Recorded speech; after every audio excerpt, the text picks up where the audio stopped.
आज हम बात करने जा रहे हैं बड़ी, छोटी और बराबर संख्याओं को पहचानना, उनके निशान लगाना। किस प्रकार से हम समझेंगे या पहचानेंगे कि कौन सी संख्या बड़ी है, कौन सी संख्या छोटी है और कौन सी बराबर है। ठीक है, तो ये निशान होते हैं जो इस प्रकार के होते हैं। ठीक है, ये 3 निशान हैं। इन तीनों निशानों पर आज चर्चा करेंगे हम लोग। जो निशान मुंह खुला होता है यानी कि खुला हुआ होता है, वो जिधर करोगे आप समझ जाओ वो संख्या बड़ी होती है। ठीक है, अगर आपने इधर कर दिया इसका मुंह तो समझ लो इधर वाली संख्या बड़ी होगी, उधर वाली छोटी होगी। जैसे इधर मान लिया 5 है, इधर मान लिया 4, या ये 7 है और इधर लिखे हैं मान लिया 9, तो किधर संख्या बड़ी होगी? 9 वाली बड़ी, तो निशान हो जाएगा बेटा इधर के लिए। ठीक है, तो इस प्रकार ये बड़ा, छोटा और बराबर आज हम समझेंगे। सबसे पहले समझेंगे हम पूर्णांकों का। पूर्णांकों का मतलब प्लस और माइनस की जो पूरी पूरी संख्या होती है, पूर्ण होती है संख्याएं, जैसे 10, 5 या 20, 25, 30, 50, 100। ठीक है, तो पहला उदाहरण ले रहे हैं और बड़ा, छोटा, बराबर हम समझ जाएंगे, लेकिन कैसे समझेंगे ये समझना है बस। जैसे अगर हमें धनात्मक संख्याएं मिल जाए, जो संख्याएं दो ही चिन्हों की होती हैं, प्लस और माइनस। ठीक है, प्लस और माइनस की संख्या होती है यानी कि धनात्मक और ऋणात्मक। तो जो संख्याएं धनात्मक होती वो ऋणात्मक संख्याओं से सदैव बड़ी होती हैं, ये बात नोट कर ले। ठीक है, धनात्मक संख्याएं ऋणात्मक संख्याओं से सदैव बड़ी होती हैं। अब अगर बात आ जाए दोनों धनात्मक हो तो जो संख्या बड़ी होती है वह बड़ी होती है, जो छोटी होती है वह छोटी होती है। अब आ जाए बात ऋणात्मक संख्याओं में, तो ऋणात्मक संख्याओं में क्या होता है बेटा, जो संख्या जितनी बड़ी होगी समझ जाओ वो संख्या उतनी ही छोटी है यानी कि कम है। ये बातें नोट कर लेना बेटा, बहुत ही अच्छे तरीके से। आपको बहुत आनंद आएगा जब सवाल आपको दिए जाएंगे तो आप समझ जाओगे देख कर ही कौन संख्या छोटी है और कौन बड़ी है। ठीक है, तो जैसे अभी हम दे रहे हैं मान लिया धनात्मक संख्याओं को, ये 10 है, ये है मान लिया 15। निशान लगाना है तो मैंने बताया जो संख्या बड़ी होती है उधर की तरफ मुंह खुलना चाहिए ऐसे चिन्हों में। ठीक है, तो ये संख्या बड़ी है मान लिया, तो चिन्ह कौन सा लगेगा? इधर के लिए मुंह खुल जाएगा इसका, ये संख्या बड़ी है। ठीक है, दूसरा उदाहरण ले लो, मान लिया ये दिए हैं बड़ी संख्या में ले लो, जैसे 1000 है। ठीक है, और ये है मान लिया 800।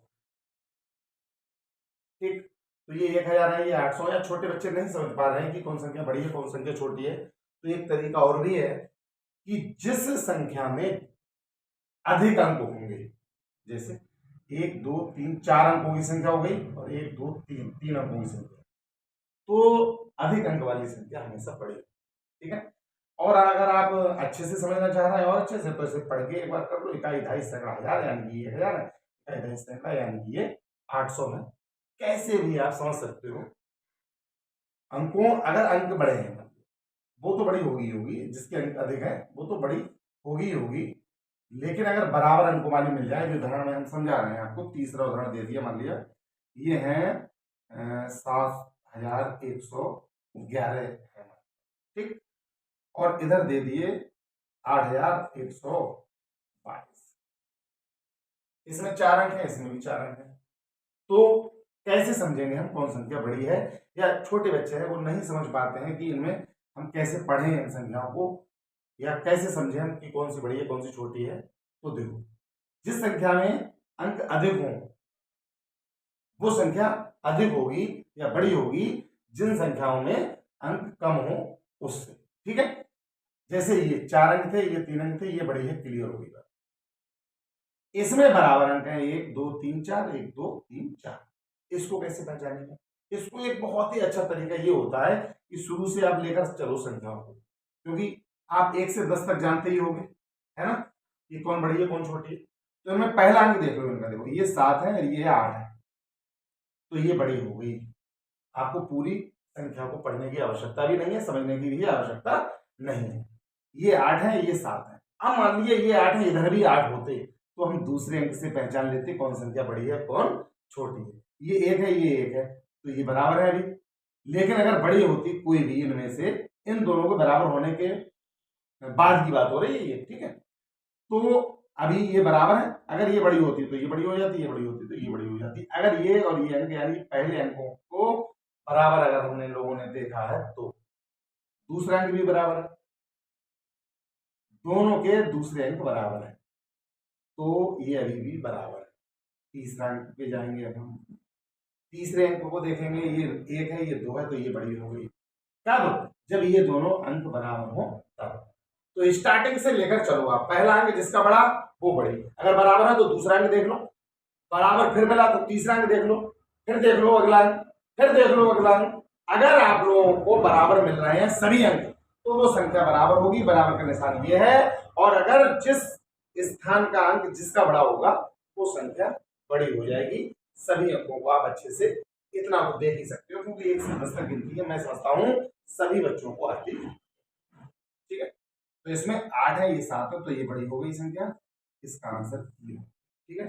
चौथा उदाहरण हम आपको और दे रहे हैं, मान लिया ये है 8 7 6 5, इधर है 8 7 6 5, इनमें कौन बड़ी कौन बराबर है ये देखने के लिए हम अंकों से स्टार्टिंग कर दें। स्टार्टिंग के पहला अंक बराबर है, अभी नहीं बता सकते, दूसरा अंक भी बराबर है, अभी भी बराबर है, यानी कि बड़ी छोटी नहीं पता लगी है हमें, तीसरा अंक भी बराबर ही है 6 6, अब चौथा अंक देख लो, ये भी हमारे बराबर है। तो इसका मतलब है ये संख्या कैसी है बेटा, बराबर है, बराबर का निशान लगा दो, ये आपका आंसर आ जाएगा। तो मैं समझता हूं इन पूर्णांकों को आप जो धनात्मक हमने दिए हैं उदाहरण भी अच्छे से समझ गए होंगे। बात आती है ऋणात्मक पूर्णांकों की, पांचवा उदाहरण लेते हैं हम ऋणात्मक पूर्णांकों का। मान लिया ये है -10 और ये है -100।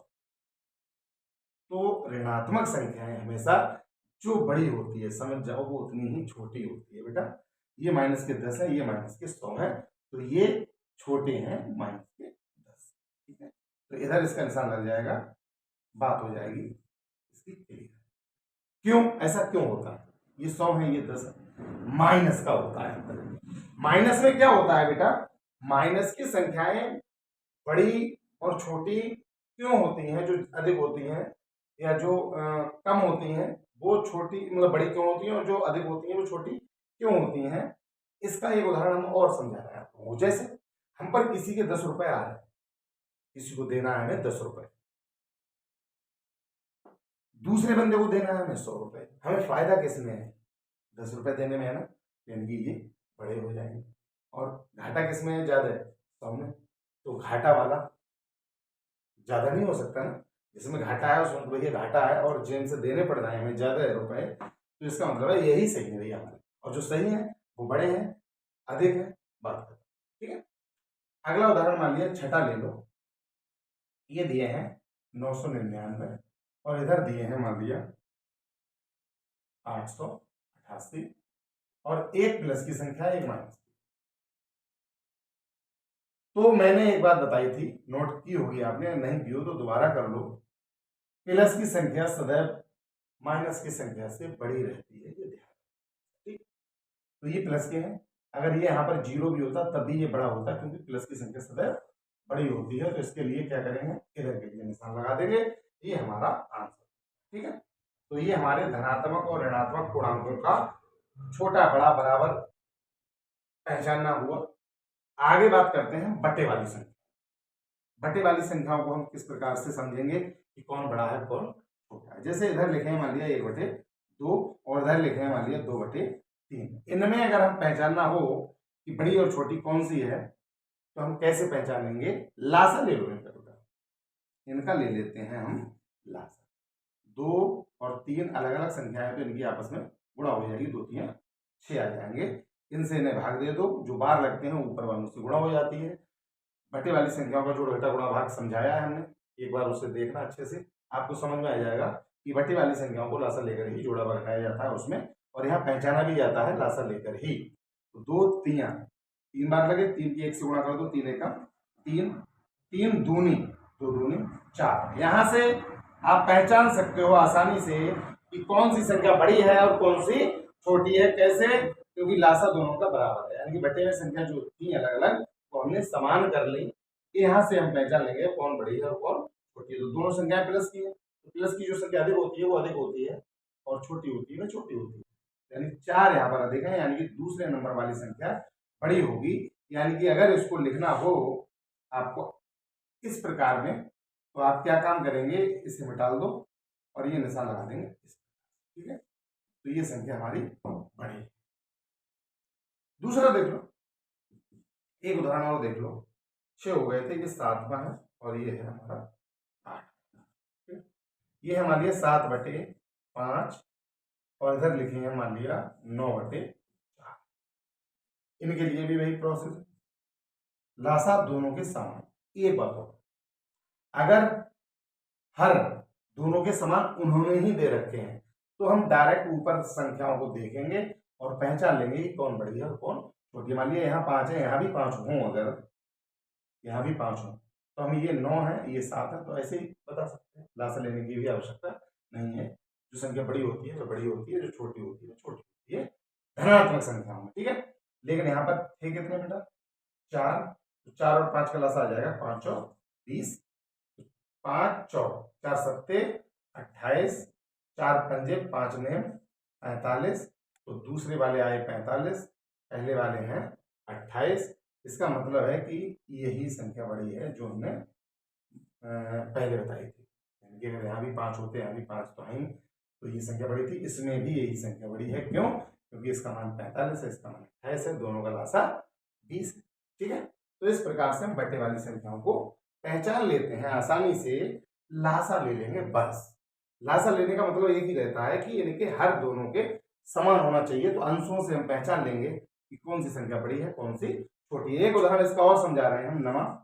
मान लिया ये है माइनस के 4/3 और कॉमा ये है 2/-5, ठीक है। तो इनका भी लासा हो गया अलग अलग, और दोनों माइनस की हैं। अगर ये प्लस की होती तो ये बड़ी होती, ठीक है। तो 5 तियां 15।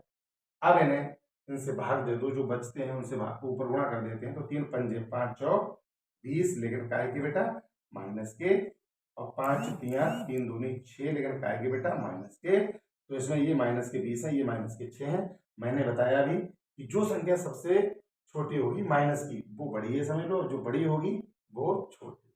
तो इसका मतलब है ये संख्या हमारी बड़ी है, तो यहाँ पर कॉमा हटा दो और ये संख्या बड़ी है, इसका आंसर यही हो जाएगा। ये लासा आप लेते हो तो रफ में दिखा दो, या फिर इसे दोबारा लिखकर आप सही से लिख सकते हो, माइनस के 4/3 और ये दिए हैं 2/-5, तो ये संख्या बड़ी दिखा दो, अलग भी लिख दो और चाहे इसी में लिख दो, कोई फर्क नहीं पड़ता है। आपको बस समझ में आना चाहिए कि कौन सी संख्या बड़ी है कौन सी बराबर, ठीक है, या कौन सी छोटी।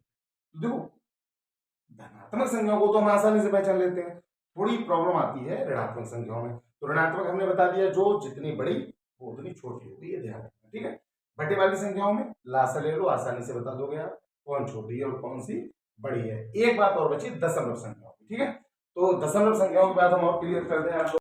दशमलव वाली संख्या और देखो और उससे पहचानते हैं कैसे, बड़ा छोटा बराबर, ये अभी समझ में आ जाएगा आपको। कितने उदाहरण हो गए बेटा, 9 हो गए। 10वां उदाहरण देख लो, दशमलव वाली संख्या। मान लिया ये दिया है 31.14, बड़े में लिख दे रहे हैं थोड़ा, 31.14, और ये दिए है मान लिया 55.12। तो देखो सबसे पहला काम रहेगा हमारा दशमलव कितने स्थानों पर है, 2 के बाद इधर है, 2 के बाद इधर, बराबर स्थानों पर है। तो जो संख्या पहले दशमलव से पहले बड़ी है वही बड़ी होगी। ये 31 है, ये 55 है, ये बड़ी होगी। ये क्लियर होगी बात। एक बात और, अगर यहाँ पर बराबर होते ही तो दशमलव के तुरंत बाद संख्या जो बड़ी होगी वही संख्या बड़ी है। जैसे मान लिया इधर भी 55 होते तो दशमलव के बाद इधर 1 है, इधर भी 1 है, तो अभी बराबर है। इधर 4 है, इधर 2 है, तो ये 4 ये बड़ी हो जाती है, ठीक है। अब जब दशमलव से पहले अंक बराबर है तो तुरंत अगला अंक देखा जाएगा दशमलव के, और हम पहचान लेंगे कि कौन सी संख्या छोटी है कौन सी बड़ी है। 11वां उदाहरण एक और ले, मान लिया ये दिए हैं 1.125, ये दिए हैं 1.120।